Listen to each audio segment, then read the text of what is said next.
Hello, everyone. This is Cindy Seidelman, and it is time for the fifth installment of ranking the Price is Right pricing games. We've gone through 40 pricing games so far, and this week it is certainly special because now we're delving into the 80s. We're going to break 1980, we're going to get into, I think, 1982, but we must start with where we left off in 1978. And fans of Price is Right know that there was one game left to debut in 1978, and that was the ill-fated telephone game. I probably should have stuck this with last week, last month's batch, just to, make it, fair to just cover all three of the failed pricing games of 78. But that would be more than 10 in a week, and I couldn't do that. But this pricing game, the idea is okay. You're shown four grocery items. You have to pick two of them, which total 90 cents or less. You do that, you have a dime, and you make a phone call. You're shown three 4-digit numbers. One of them is to the price of a car. The other two are for smaller items, totaling dollars and cents. You get the correct number, you win the car. It's a little convoluted, but it really didn't take off like the producers were hoping it would. The thing was, it was a lame game, and even Roger Dobkowitz said as much when it came to regards of some of the failed pricing games. Telephone game is no exception. So it's pretty much on the bottom of a lot of fans' list of pricing games. Then we break into 1979 and we get Penny Ante. Now, I thought about combining this with the new pricing game On the Penny, but they're kind of two different styles of the same pricing game. So I'll talk about On the Penny in a later date. But with this, the original Penny Ante, I can't find any footage of the original, which had a different way of pricing stuff. So instead, we have the second iteration of Penny Ante, which everybody knows and loves. So with Penny Ante, you're giving 3 pennies, and you're shown 2 grocery items, and on each side, there are 4 different prices. You have to find the right price without spending all 3 of your pennies. You do that, you win a prize. Now, don't get me wrong, this is a fine game. And the reason that it was retired is mainly technical issues, like the flaps would sometimes fall down without notice or wouldn't even come down at all. So, I give the people credit on The Price is Right for creating something so stupendous and something exciting for a set design for Penny Ante. I just wish it worked most of the time. So, that would get retired. And then you would go into 1980 with the debut of Barker's Bargain Bar. Or, as we call it now, the pricing game, because this game was originally retired on October 27th, 2008. Because, you have Drew Carey as host, and then you have a game, named after Bob Barker, or as he called at the time, Ezekiel Barker. I don't know if Ezekiel was Bob Barker's middle name, I don't know. I mean, I have his book. I have Priceless Memories. I should read it again. But this game is also another simple one. You're shown 2 items and 2 prices, both of them lower than the actual retail price of the item that they represent. You have to figure out which one is the bigger bargain. Like, for example, if you're shown a TV and it's listed at $700, it's actually $1,200. That's a $500 bargain. And you have to figure out which one is more off of the actual retail price. It's an interesting game. I like it. And I also kind of laughed when it was brought back in 2012 with as the bargain game. We have set pieces that look like they were made on a bargain. Like they got the set pieces for like $20 or something like that. And there you go. I'm just glad that the game is back. It was a good game, and I'm glad to see it back in the rotation. And then a couple of weeks later, we got Trader Bob. Well, actually, 8 days later, we got Trader Bob. Now, I like the concept of this, it was just a little too confusing for its own good. Now, here's the setup. You're given one item, and you don't know the price. Then you're shown two more items. You have to figure out which one is more expensive than your starting item. Then you take that item and are shown two more items, and you have to figure out which one is more expensive than the second one. Then you're shown the last two sets of prizes, and you got to figure out which one is the most expensive. If you have the right path, you win. I like the idea. It's just way too confusing for its own good. But I do love the set piece for Trader Bob. It is the old country store style barter stuff. I actually kind of dig it.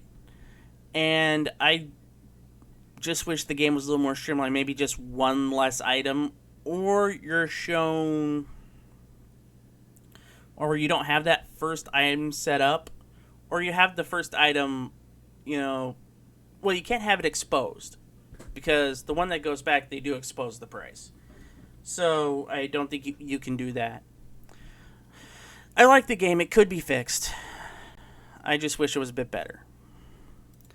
Then we get to the second ever cash pricing game, and that is the Grand Game.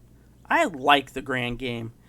You're shown 6 grocery items, and then the target price. You have to pick the 4 items that are less than the target price. You do that, you win the $10,000. And it goes up by, you start at $1, and then you get a 0 for each one that you guess right.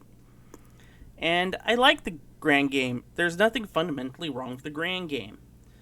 I do think that the update that the set got about a decade ago, it didn't look good at all. It could have been a lot better. But I'm glad it kept the color scheme, and it's just fantastic. But we continue rolling with 1980, and we get Now or Then, and this debuted around the time of the 9th season premiere. No, 8th season premiere.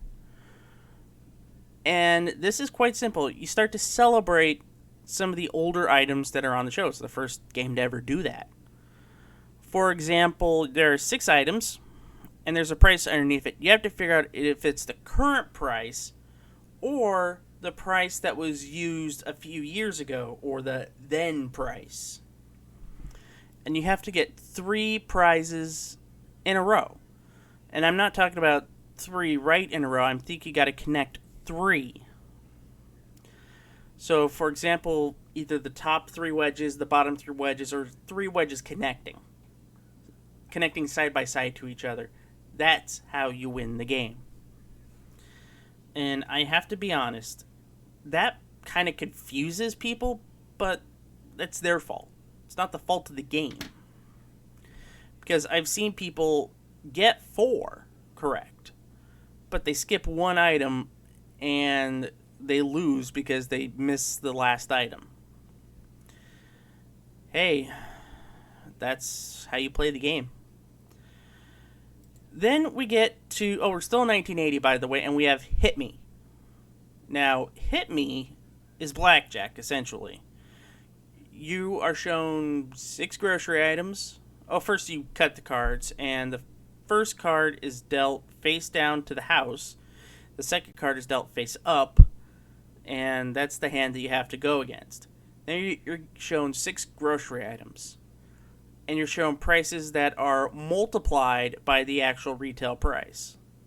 So, for example, if you get a pack of Clorox gum, which is actually 40 cents, and you see a price that's $2.40. No, wait. No, that's right. Because you'd get a 6. Because 40 times 6 is 240.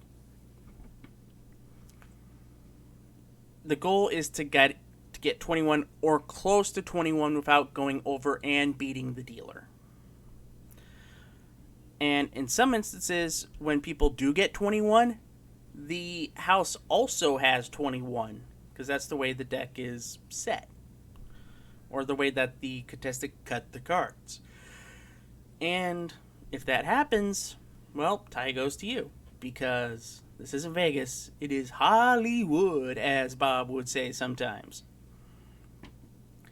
It's a good game, but it got retired because people figured out, because there was always a price multiplied by 10, and there was always the actual retail price of one of the items up there, which made the game easy to win, and people figured it out. But I don't think it's a bad game, mind you. I like Hit Me. I just don't know how you fix those inherent problems, because you have to have a win up there. There has to be a way to get 21 and not have it be evil.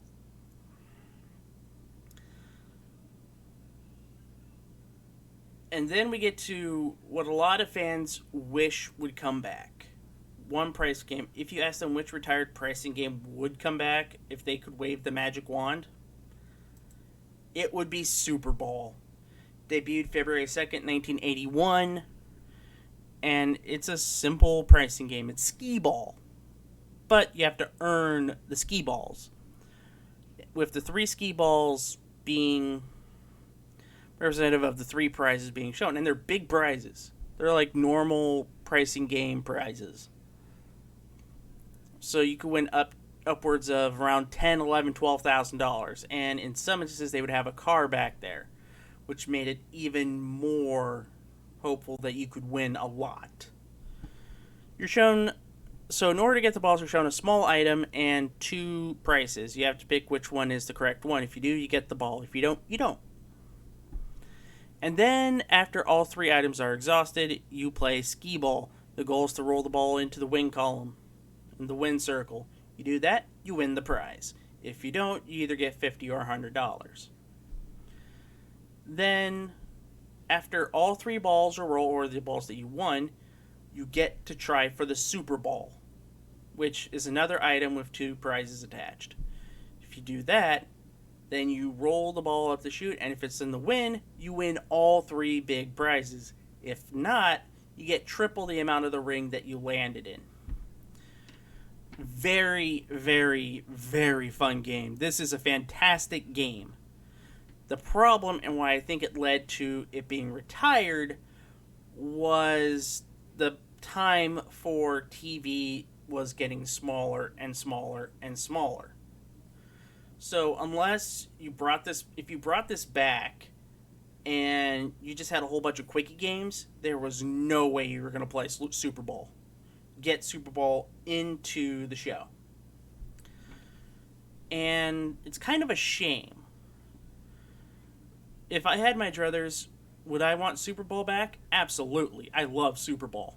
I just gotta find a way to cut some time from the show,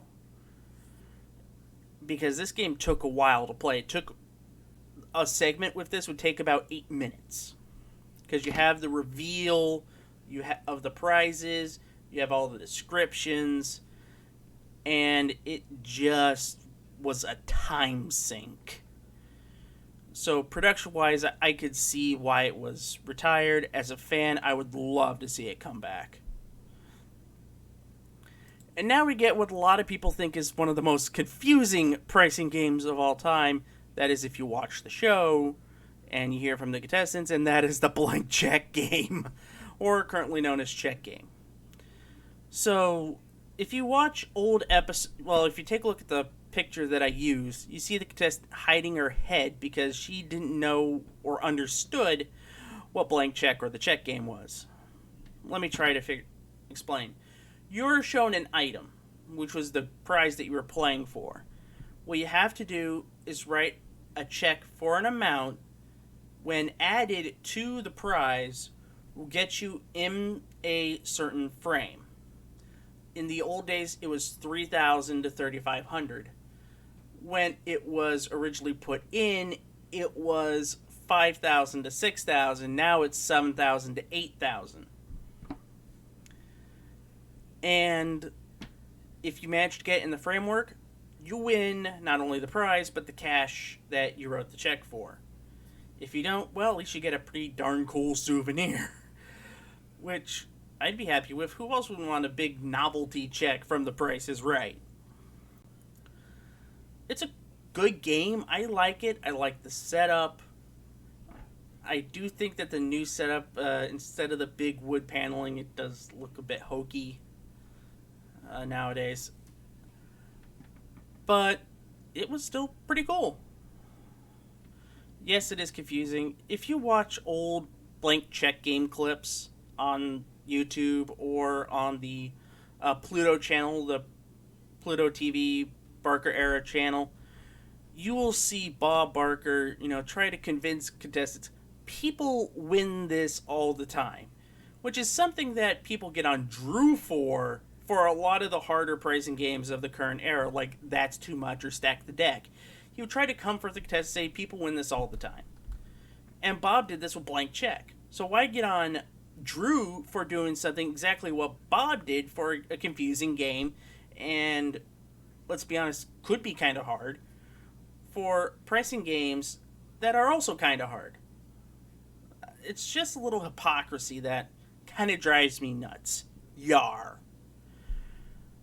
Then we go from Blank Check to Check Out. You see how I did that there? Blank Check, Check Out. Debuting in January 28th, 1982, you're shown 5 grocery items. You have to guess the price of these grocery items.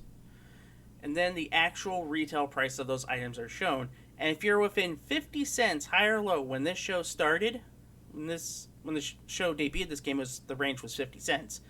You do that, you win the prize.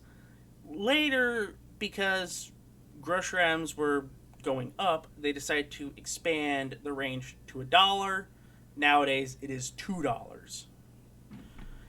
And I like Checkout, and I do wish that they still had the big keypad that they had there, but I can understand why it was retired.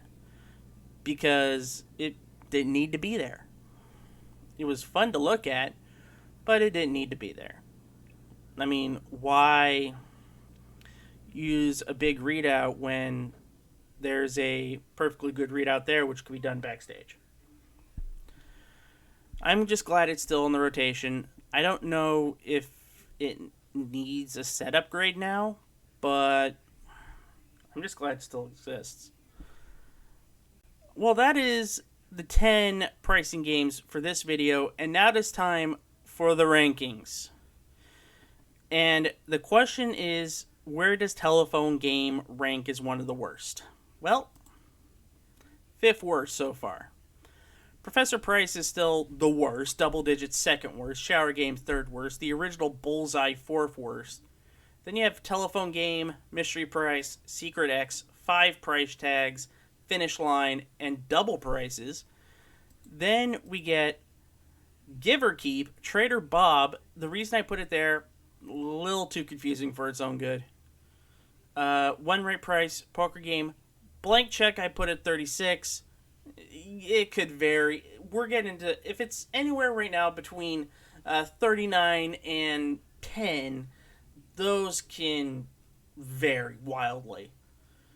I think it's because of the confusion aspect that I have it this low, but I still like it. Grocery Game, Squeeze Play, Hurdles, hit me at 32 right now because I just think it's a little too easy. It was a little too easy for its own good. Then Take Two at 31. Bullseye at 30. Check Out at 29. It's a middling game, but it's still good. Barker's Bargain Bar, Bargain Game just directly above it. It's a quickie game that I'm glad is back. Penny Ante, once again, good pricing game, but I could understand, the production issues kind of hamper the enjoyment for me.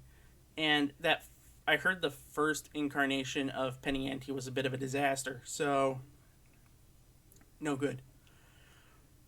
Safe Correctors 26, 3 Strikes 25, Danger Price 24. Now and then I put it 23. That's another, you could put it higher or lower depending on taste. Switcher 22, high low 21. Now we get to the top 20.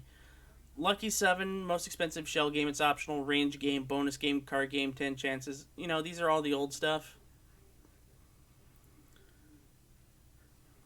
There. Then we get new stuff for the top 10. Grand game gets put in number 6. I have Super Bowl 5. Hole in 1 or 2, 10. Dice game 9. Money game 8. Grand game 7. Punch a Bunch 6. Super Bowl 5. Temptation 4. Clock game 3. Cliffhangers 2. Golden Road still top number 1. Well, that's going to do it for this 5th installment. I'd like to thank everybody for watching. Next time will be part 6. That'll take place next month in December. And that means we're talking Plinko. We got Plinko. We got Super Saver. We got another couple of disasters coming up. I think we have On the Nose and Add 'em Up coming out for that next video. So I hope everybody looks forward to the next one, which will take place midway, I want to say December 19th. December 19th will be when the 6th installment of these rankings come out. Thank you for watching. I'd like you to please, if you like this video, let's help boost these ranking videos up. Give it a like. Leave a nice comment. What do you think about the 10 pricey games we talked about for this video? If you haven't subscribed to the channel already, please do so. And if you want to help get more videos out quicker and also get early access to all of the videos that aren't the Wednesday vlogs, which means, for example, you get edition 6 of this video a day early, become a Patreon backer at patreon.com/gameshowgumbo and follow that page, because we will have links to the specific videos every Saturday for the Patreon backers. For until then, this is me, Cindy Saddleman, saying, help control the pet population, have your pets spayed or neutered, as Bob Barker would say back in the day. Goodbye, everybody.